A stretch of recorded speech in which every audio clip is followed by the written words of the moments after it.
Entonces hoy vamos a trabajar el concepto del Mice Impulse Detector. Ese concepto lo vamos a trabajar sobre la conexión que tenemos donde tenemos unos pulsos que van a llegar por la entrada 0 y vamos a tener un potenciómetro en la entrada 1, pero ese potenciómetro es para la segunda parte. Entonces, el concepto de Mice Pulse Detector o detector de pulso faltante consiste en que si están llegando frecuentemente por una entrada, en este caso por la entrada 0, unos pulsos, entonces cuando deje de llegar el pulso en cierto tiempo, el sistema debe, acá digamos, detecta 1, 1 y cuando llega el pulso, aquí detectaría un 0 que nos dice que hace falta el pulso, ¿sí? O también, dado el caso, que dejaron de llegar los pulsos, ¿sí? Ahí estaríamos trabajando en que esta señal, digamos, X es la entrada, ¿sí? Y Y es la salida, pero Y nos está mostrando la presencia de los pulsos. Ahora, si lo que se trata es de dar una alarma cuando ocurra, entonces Y debemos utilizarlo negado, o sea que es cuando falte el pulso que se alarma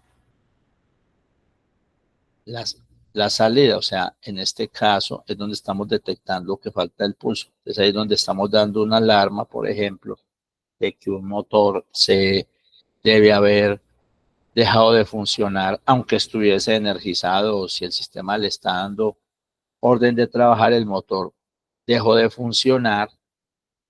Muy útil, por ejemplo, en los reactores en la ventilación, ¿sí? En la ventilación de un reactor, ¿sí? ¿Cómo así? Si nosotros tenemos un reactor, ¿sí? Y ese reactor, digamos, de una planta petar, tiene un cultivo bacteriano, hay que estarle ventilando continuamente para que no le falte oxígeno, no le falte aire, porque si falta aire se empieza a morir el cultivo y eso pues sería muy grave para el cultivo y pues para el reactor prácticamente dejaría de operar la planta, deja de operar el concepto de purificar el agua. Entonces en ese caso es muy importante que no solamente se esté revisando el motor, inclusive revisarle su corriente, sino revisar que realmente el eje esté girando, que esté llegando, enviando oxígeno o aire al reactor para que la reacción sea aeróbica, que es como funcionan esas reacciones de esos reactores. Entonces, ¿cómo sería el caso en el programa? Entonces vamos a mirar en el programa, vamos a tener aquí, voy a mirar en el mismo de procesos, que tenemos un motor, ¿sí? Tenemos un motor eléctrico, este motor.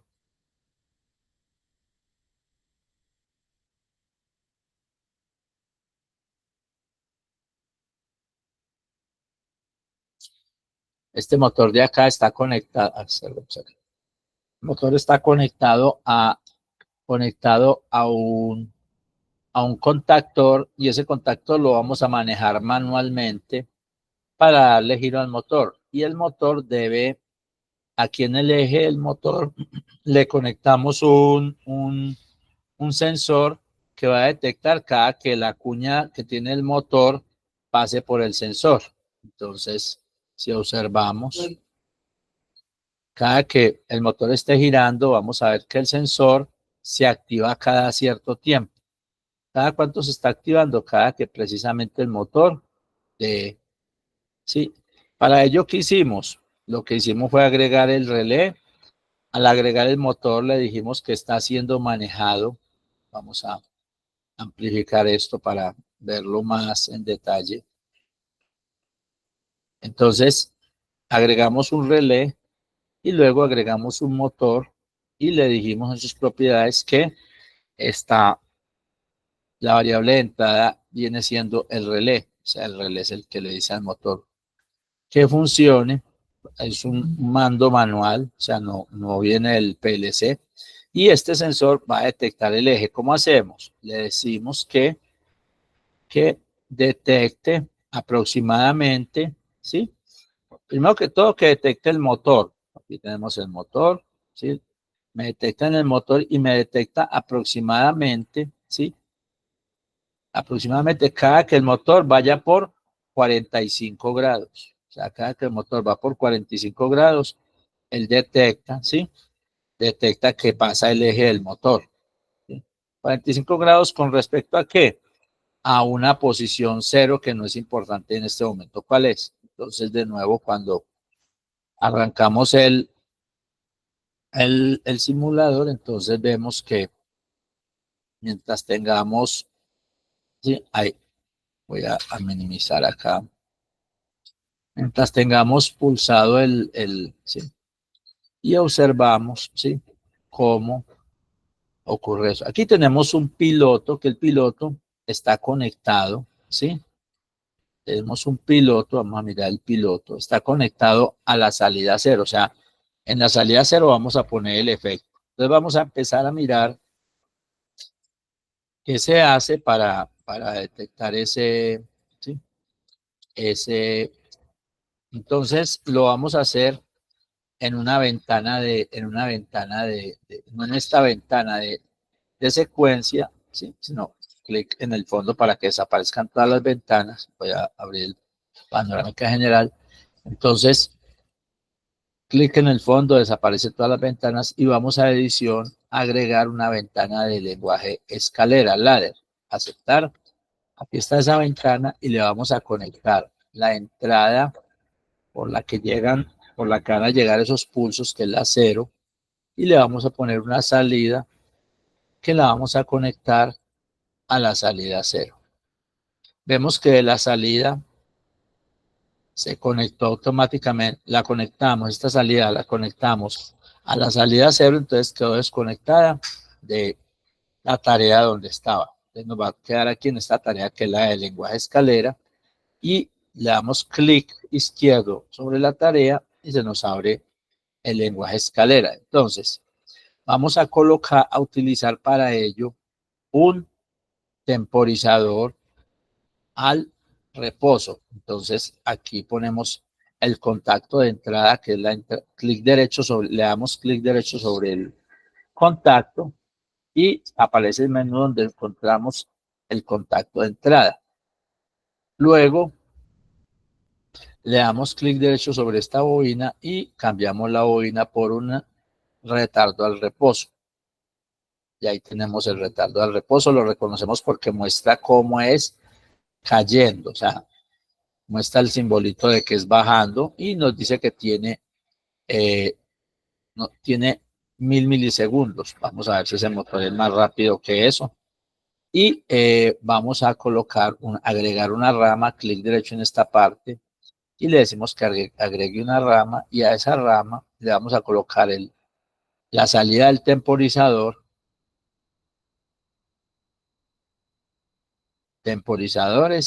Aquí está el temporizador.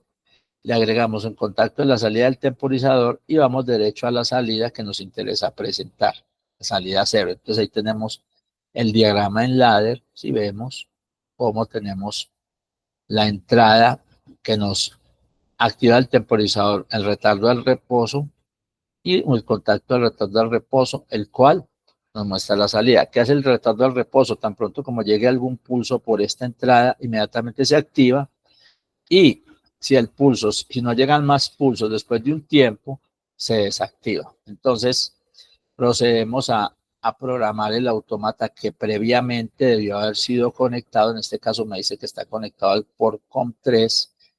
Entonces ya está conectado. Si no lo estuviera, vendríamos a depuración o a herramientas y en la parte de abajo le decimos que busque un puerto y buscamos en la lista para conectar el que nos corresponda. En este caso ya está conectado, entonces podemos proceder directamente a con este botón a quemar el programa. Y aquí aparece el diálogo de programación. Está compilando el programa al lenguaje de máquina y ya estamos enviando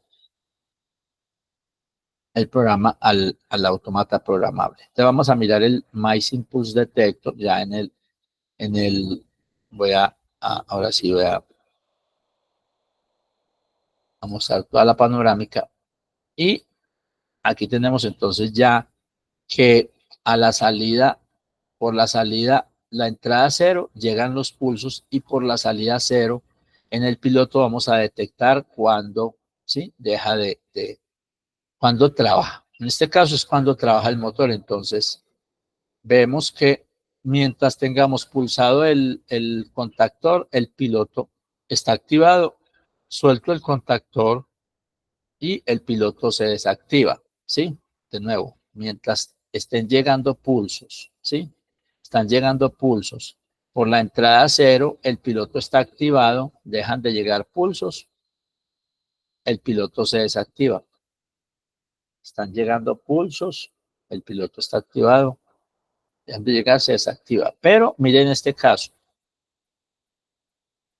Vamos a ver si por casualidad. Miren este caso. Dejaron de llegar pulsos. O sea, miren, el eje del motor está quieto. O sea, el motor quedó quieto. Pero el sensor quedó exactamente al frente de la cuña. Entonces, miren lo que está haciendo el programa. Me está diciendo que el motor sigue girando. Y el piloto, por supuesto, dice que está girando y resulta que no está girando. ¿Por qué? Porque usamos el retardo al reposo, pero no lo debemos trabajar con el estado del sensor, sino con los flancos del sensor. Entonces, en ese caso, procedemos a ir al programa y cambiar esta entrada 0, la vamos a cambiar por un flanco. ¿Cómo hacemos? Clic derecho y aquí adelante dice cambiar contacto. Lo cambiamos ¿por qué? Por un contacto ascendente. Entonces observemos que ya el símbolo cambia. Es un símbolo que muestra que es cuando suba la señal, cuando suba, con la misma entrada 0. Y en ese caso procedemos a programar el automata programable para...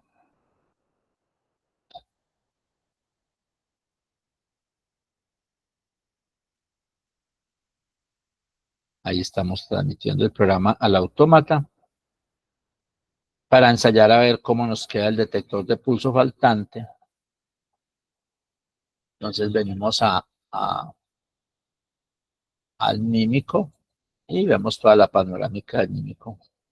Entonces de nuevo arrancamos el simulador y arrancamos a mandar pulsos y observamos que trabaja igual. Cuando soltemos debe el piloto apagarse y ahora vamos a intentar que se quede detenido al frente de la cuña. Es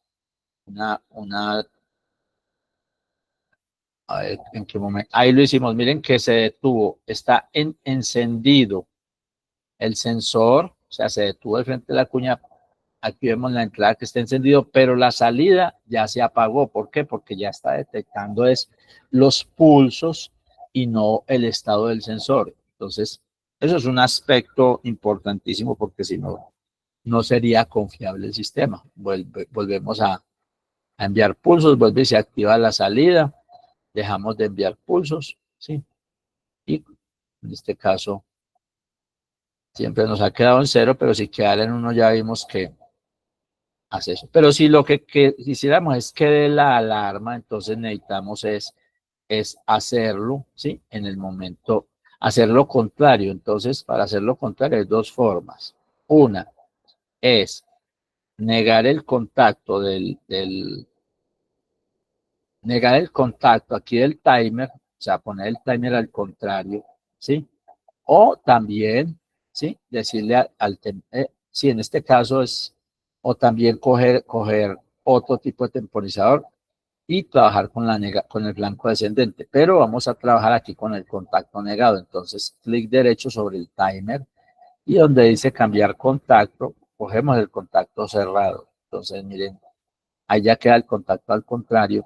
Ya podríamos decir, solamente me debe dar alarma si yo, por ejemplo, tengo activada estoy en determinada condición. Por ejemplo, solo debo dar alarma si yo le diera la orden de prender el motor, ¿sí? Pero vamos a dar alarma aquí en cualquier momento. O sea, yo podría colocar aquí clic derecho y agregar un contacto abierto en serie que diga que la alarma solo se da en determinadas circunstancias. Aquí vamos a dar la alarma en todo caso, inclusive cuando el motor está apagado porque porque no le dimos la orden de prender.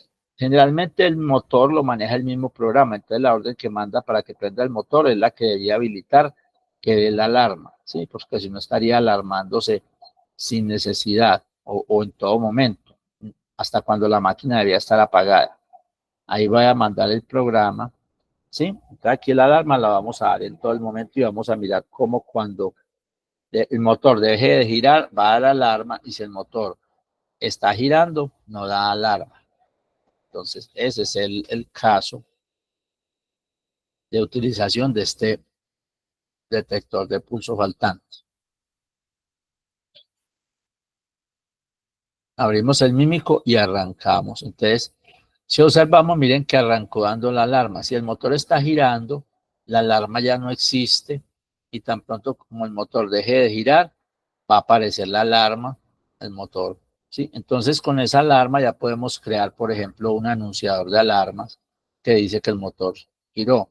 El motor paró, ahí dio una alarma, miren, da la alarma de nuevo, o puede alarmar brevemente en la mitad del proceso, ¿sí? ¿Por qué? Porque de pronto, ¿qué hace que la alarma no sea, digamos que aparezca una alarma aún con el motor girando?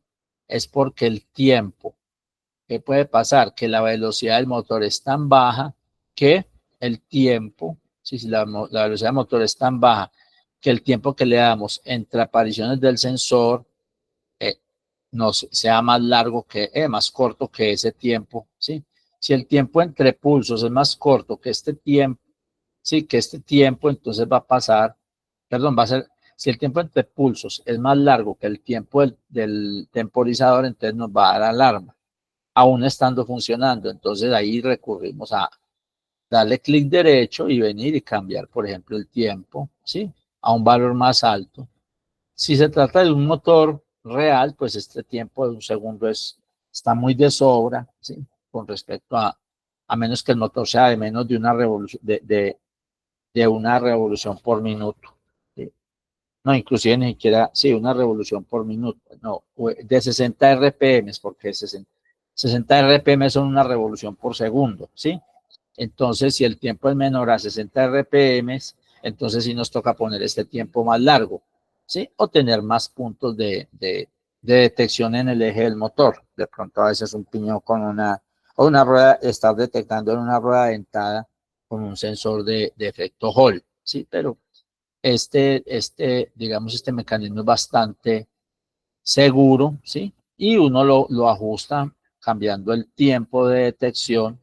Miren que ya a menos de 60 revoluciones por minuto, el tiempo de un segundo no es suficiente. Entonces toca poner un tiempo más alto a medida que podemos llegar a tener velocidades menores. Ahí lo que estamos diciendo, por ejemplo, en un tiempo de 2 segundos, estamos diciendo si la velocidad está menor que 30 RPM. ¿Por qué 30 RPM? Porque es una revolución cada 2 segundos.